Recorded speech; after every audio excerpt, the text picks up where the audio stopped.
Bonjour à toutes et à tous, je suis ravi de vous retrouver pour le 19e numéro de 100% Homestagiste, votre magazine consacré au homestaging.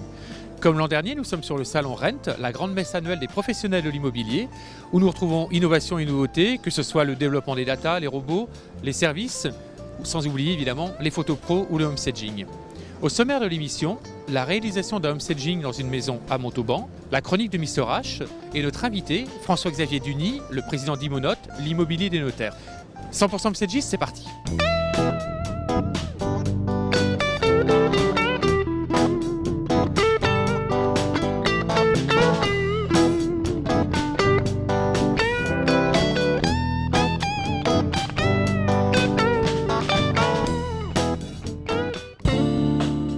Nous sommes à deux pas de Caussade, petite ville du Tarn-et-Garonne, à 30 km au nord de Montauban, et nous allons retrouver Magali Lala. Bonjour Magali. Bonjour Francky. Tu nous ouvres cette grille du paradis? Oui, une belle maison. Ça a l'air joli ici, hein? Oui. C'est typique de la région? Oui, c'est une maison de villa. D'accord. Je vais te faire visiter. Mais je te suis. Donc là, on rentre dans un grand couloir. D'accord. Se trouve la cuisine. D'accord. Et là, une pièce en fait, avec une cheminée. Joli décor. C'est pas? Oui, du lambris au plafond. Bon, du lambris. Et du parquet au sol, oui. D'accord. Donc on continue. À l'étage, il y a 4 belles chambres. Un bel escalier en tout cas. Ouais. Très joli. Je trouve aussi. Puis là, hop, on rentre dans un vestibule. D'accord, c'est un peu atypique pour le coup. Oui. Il y a la chaufferie qui se trouve à ma droite. Et ensuite, une autre pièce. D'accord, qui n'est pas très grande, mais bon. Oui, il y a beaucoup de lambris, il y a une cheminée. Ensuite, on peut aller à l'extérieur. Et voici l'extérieur. Oui, un joli jardin. Oui, avec une terrasse. Au calme. Oui, vraiment au calme. Bon, et tu vas homestager toute la maison alors? Oui, toute la maison, je suis prête, j'ai tout le mobilier, donc il me tarde. Bon, on va te laisser travailler. Merci. Et nous allons retrouver notre ami Mr H.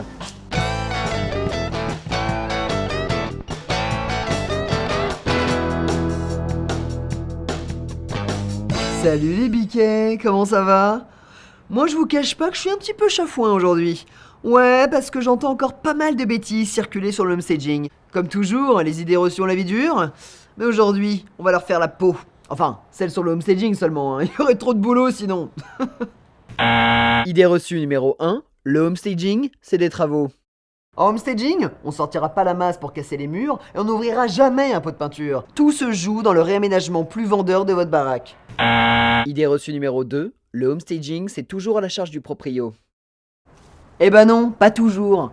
Alors évidemment, si le propriétaire vend de particulier à particulier et qu'il décide de faire du homestaging, bah là oui, c'est à sa charge, il va pas demander aux voisins de payer. Par contre, s'il passe par une agence immobilière et qu'il la choisit bien, le homestaging peut être inclus dans le mandat. Et dans ce cas-là, bah il a rien à débourser en plus. Idée reçue numéro 3, le homestaging, c'est cacher la misère. Wrong, again. C'est même carrément l'inverse. On n'ira pas mettre un tableau sur un mur pour cacher une grande fissure, par exemple. S'il y a des défauts, on les laisse. Mais comme on met en valeur les atouts, ça les atténue, tout simplement. Pas de tromperie sur la marchandise. Idée reçue numéro 4. Le homestaging, c'est juste de la déco standardisée à la mode Ikea. 1-2-1-2.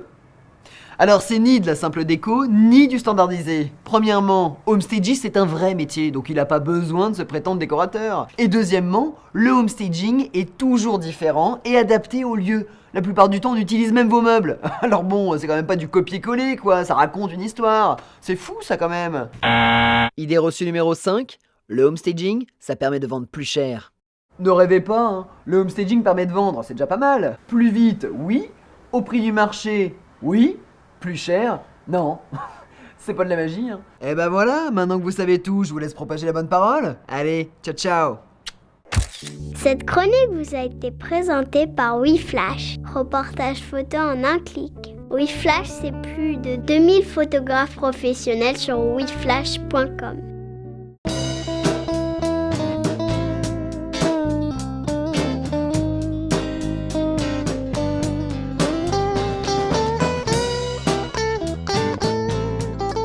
Ça marche plus beaucoup ta porte.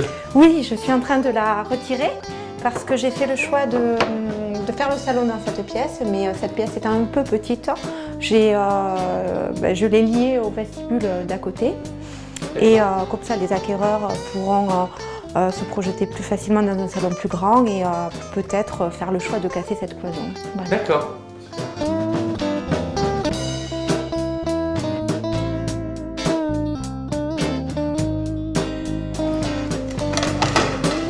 On s'est prêt à passer à table ici.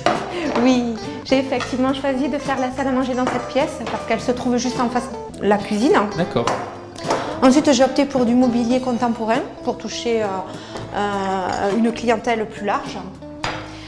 Et enfin, je suis partie dans du bleu parce que la pièce, il y a du bleu dans la pièce. Ça aurait pu être du rouge, du jaune, peu importe, du moment que l'ambiance est là en fait.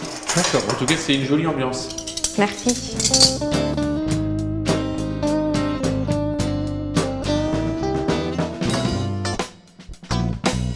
Bonjour François-Xavier. Bonjour Francky. Donc vous êtes le président d'Imonote. Est-ce que vous pouvez nous dire en quelques mots pour nos internautes ce qu'est Imonote? Imonote est une agence de communication dédiée au notariat. Et notre mission, c'est d'expliquer aux familles françaises que le notaire est un acteur incontournable quand il s'agit de parler de juridique ou d'immobilier. Et c'est dommage qu'on ne connaisse pas assez dans certaines régions de France le métier du notariat concernant l'immobilier. Beaucoup de régions, alors c'est vrai que sur Paris, sur le sud-est ou en Alsace, on le connaît un peu moins, mais dans toutes les autres régions de France, notamment en Bretagne, dans les Pays de la Loire, dans le Nord, on voit bien que ce métier d'agent immobilier du notariat existe et que c'est important pour les études de continuer à travailler sur ce sujet. Vous avez un peu une idée des parts de marché de vente par notaire ou par vente pour avoir un volume général? En moyenne, effectivement, on est sur à peu près 6% des transactions qui sont faites par les notaires, contre 60% pour les agences, et le reste, donc 30-35% de particulier à particulier. C'est un pourcentage qui est une moyenne nationale. On a des départements où le notariat atteint les 20% de parts de marché sur la transaction. Et c'est quelque chose qui est en train d'évoluer, vous sentez?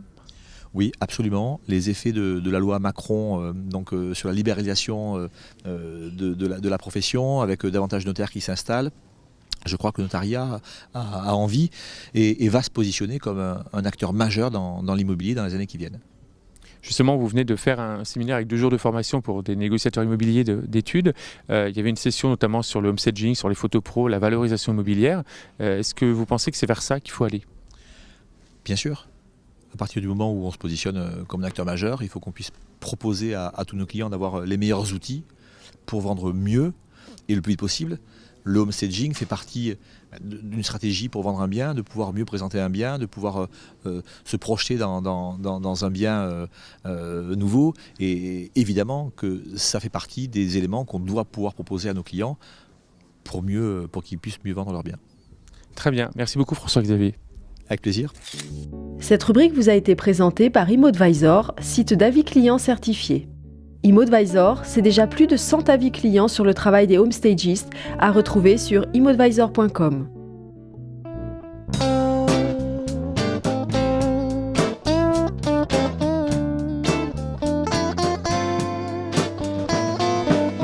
Le palier dessert toutes les pièces.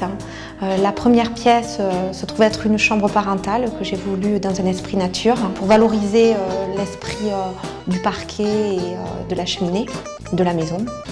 La deuxième chambre dans un esprit plus moderne, peut-être dédiée à un ado. La troisième chambre se trouve être une chambre enfant. Pour valoriser le volume de cette pièce, j'ai choisi de mettre 2 petits lits. Cela permet d'accueillir 2 enfants ou bien un enfant et ses amis. Dans la quatrième pièce, j'ai choisi de mettre en scène un bureau avec un coin lecture qui peut éventuellement, pour une famille nombreuse, accueillir une chambre. On accède enfin au salon qui, une fois meublé, paraît beaucoup moins petit et devient une pièce réellement chaleureuse. Le salon a l'avantage en plus de donner sur la terrasse, le jardin, qui dans le sud de la France est une pièce essentielle.